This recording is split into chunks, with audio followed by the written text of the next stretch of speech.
Hi, so welcome to the next module, and this module is all around the need for supplementation. Now many leading health experts around the world talk around and recommend to their clients the need for supplementation, and many studies are also proving how supplements are a real essential part to great health. And so you may be watching this now thinking, well, why do we need supplements? We never used to need them years ago, although potentially there's an argument for that too. And we're going to cover lots of very powerful reasons why we need to supplement on a daily basis, and what are the important supplements to add to your regime to help you to feel and look even better. So we're going to cover why we need them, why they're essential to a health program, and really the best sources and places to get our supplements from. So, to start us off, we live in a very different world now than we lived in many years ago. And the way food is produced these days is very different from years ago in many parts of the world.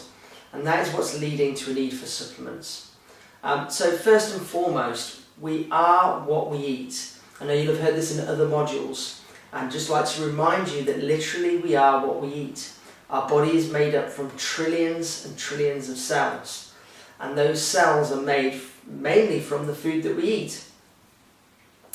So the problem with this these days is many people are choosing their diets based on how they feel and what's quick and easy and convenient.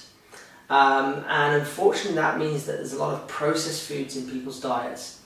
And what that will mean is that they're often lacking in nutrition. Often the more processed the food is, the less nutrition there can be in that food. So people are going up and down supermarket aisles or online buying their food, and they're choosing it based on what they feel like at the time, not necessarily what their body's individual needs are from a nutritional requirement. So number one, people are making the wrong choices and maybe don't have the right information on how to make a good choice. The next reason is really one of the big reasons why we need supplements, and that is farming these days. Farming currently is very different from how it used to be many years ago, and unfortunately a lot of our fields these days are intensely farmed. Now we've got a growing population, so there is a need to intensely farm the land a lot more in some people's eyes. However, this can be a detriment to our health. In fact, there was an Earth Summit report done in 1999, and they showed that 1992, and the Earth Summit report showed that over a 100-year period there was over 70% loss of minerals in the soil. Really important minerals. We've got minerals like zinc and magnesium that are much lower in our soil than it used to be before. And of course we know that it's important to be in the soil because that's where the plants get it from. And then being top of the food chain that we are, we eat the plants. So the soil is the most important thing. And unfortunately now a lot of land is intensely farmed and it's not rotated.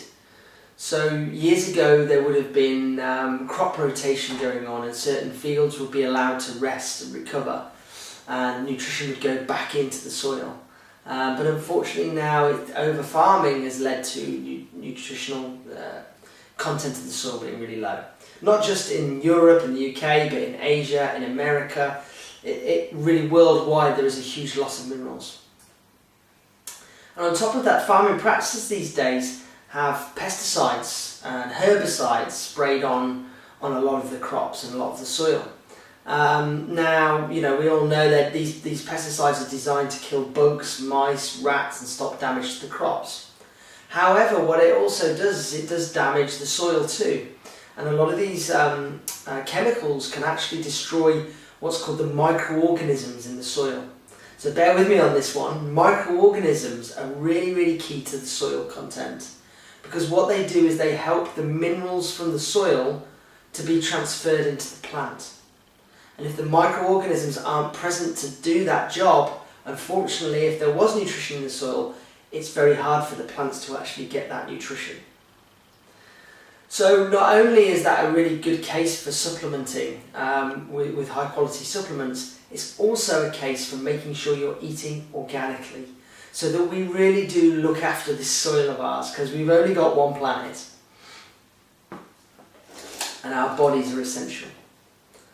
So as well as the crops and the microorganisms being destroyed, we've also got the fact that food transportation, the food industry, is very different from not so long ago, a few decades ago. And what we're seeing now is food is transported from all around the globe. Maybe public demand. Maybe the public demands to have all sorts of fruits available all year round.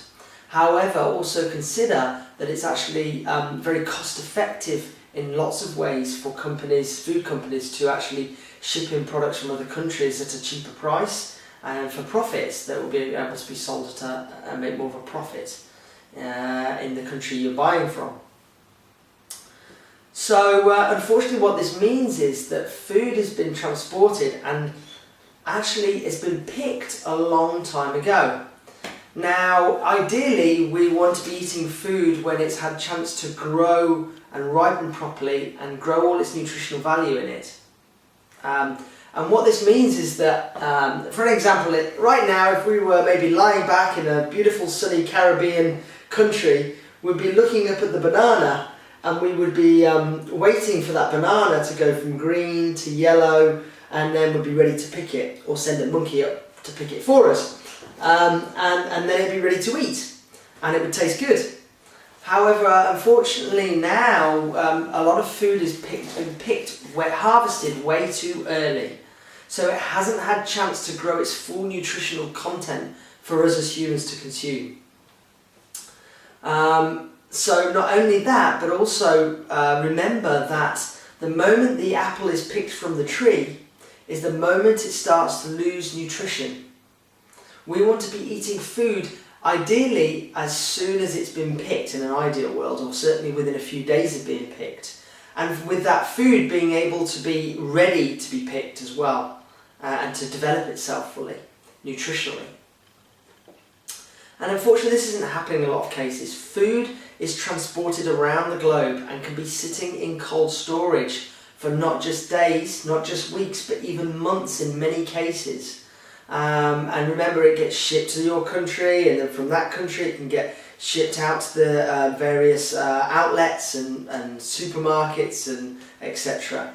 And then from then they then get shipped to our homes, and then they sit in our homes for a few days as well, and it can be a very, very long journey and process for those. You know when you get good food because it's fresh and it tastes really good.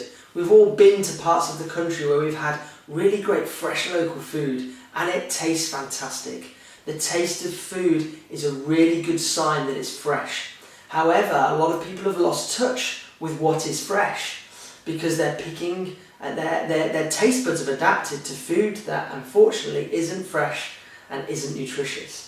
So go out your way to try some, maybe even grow some, and notice the difference in the flavour, and that will also do a lot of good for your health. So,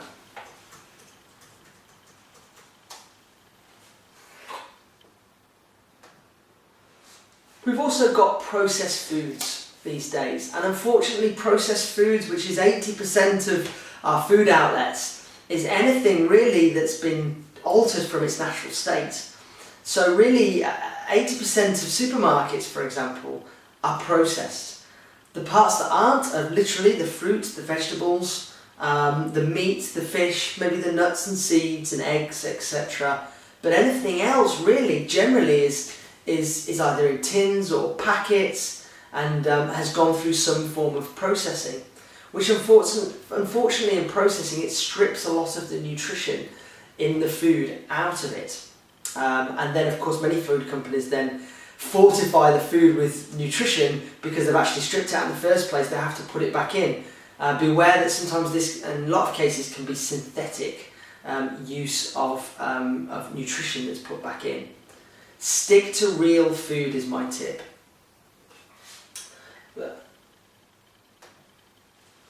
Then we've got modern lifestyles now, and our ancestors ate a diet which was very different from our own. So what a great example of this is many people are choosing breakfasts that are giving their body carbohydrates. It's quick and easy. So it might be breakfast cereals or toast, so it's really quick and easy. However, our bodies are designed to have protein first thing in the morning. And protein in ancient Greek is proton. It means primary, which we know means first. And literally protein means first, and it's the first thing we should be giving our bodies first thing in the day, in the morning. And in fact, the body actually is designed to have protein because it creates this acid called hydrochloric acid. This is an acid that's designed to digest protein. And the time of day when the body makes the most of this acid is first thing in the morning. It's there for a reason. Now, if we look at many cultures around the world, all of those cultures were brought up on protein first thing in the morning, whether it be Asia with fish, it might be Germany with meat and cheeses, in the UK it would be maybe fish and kippers and bacon and eggs, etc. Lots and lots of cultures have been brought up on protein. However, it's quick and convenient to have a lot of these carbohydrate breakfasts, and this causes a huge problem in our blood sugar levels. People feeling hungry again and craving something sweet or sugary at 10 o'clock. By lunchtime they're ravenous, and by the middle of the afternoon they're feeling like they need a sugar or caffeine hit again. It's all because the start of the day was wrong. It needs to start with protein. So that's great if people want to eat meat, fish, eggs, etc., and I highly recommend people do that. However, for some people they may find that a real challenge, and it's for those people where a protein supplement is a really great start to the day as an alternative and a second option. So another really, really key reason why we need to supplement. So if there was nutrition in the food, and it was local, and it was fresh, and there was nutrition in that soil, you see what I'm getting at here? What do we then do? Well, many of us then cook the food, and we heat it to such a high temperature that it kills a lot of the goodness in the food and a lot of the enzymes that are needed to digest the food. So, if you need any more reasons, let me share with you another. I shared with you we are what we eat. However, we want to take it a stage further and remind ourselves that we are what we eat, but a step further is that we are what we digest. We're only as good as our digestion. We can be having a fantastically nutritious diet. We can be consuming high quality supplements. But if we can't digest those foods or supplements, then we're wasting a lot of our time, effort and money. So it's essential to make sure our digestion is functioning right. So number one, be aware that stress can actually affect our digestion. And if someone's living a stressful lifestyle, most people in the Western world, and they are rushing around from A to B, they've got deadlines to hit, they've got to get to places on time, and they're eating too quickly, which can happen a lot of the time. And you know, if you're one of those people that eat too quickly, then they very well may need some support for their digestion. And there's a really strong case for everybody, a lot of people needing enzymes, food enzymes in some way to help with the digestion of their food. Also, as we age, we don't produce as many of the acids that are needed to digest our foods. And so, a really great case for as we age, taking on board food enzymes. So, make sure we support our digestion.